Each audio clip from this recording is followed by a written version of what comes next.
Hi everyone, কেমন আছো সবাই? আশা করি ভালো আছো। আমি টুম্পা চক্রবর্তী চলে আসলাম একটু প্রকৃতির মাঝে। আর প্রকৃতিটা হচ্ছে কিন্তু আমাদের নিজেদেরই। দেখো, লাগিয়েছিলাম জবা, হয়ে গেল পেঁচি। কি করব এবার বলো?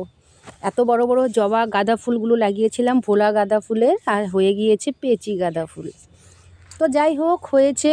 আর জবাও হয়েছে, একখানা গাছ হয়েছে, আর বাকি বেশিরভাগটাই হয়েছে কিন্তু দেখো পেঁতি গেন্দা।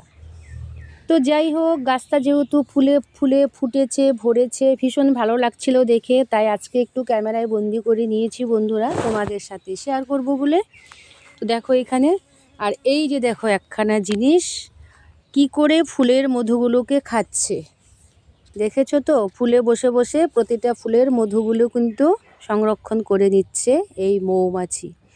আর এখানে ফুটেছে জবা গাঁদা ফুল একটা, দেখো ফুলটা হলুদ রঙের ফুটেছে, আর দেখে ফুলটাকে মনে হচ্ছিলো কি যেন কাগজের ফুল মনে হয়। দেখো ডিজাইনটা সত্যিকারের ফুল বলে মনে হচ্ছিলোই না। এই যে দেখো, মনে হচ্ছিল যেন যে কাগজ কেটে যে ফুল তৈরি করা হয় সেটা মনে হয়, এমন হচ্ছিল হলুদ গাঁদা ফুলগুলো দেখতে।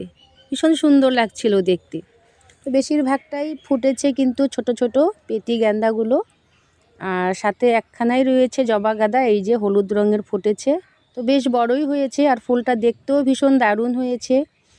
মনে হচ্ছিল যে প্লাস্টিকের ফুল বোধহয়, এমনটাই হচ্ছিল। আর এই যে দেখো কি করে মধু সংরক্ষণ করছে ফুলের, দেখো একেবারে ফুলের ভেতরে দিয়ে ঢুকে ঢুকে প্রতিটা ফুল থেকে কিন্তু মধু সংরক্ষণ করছে।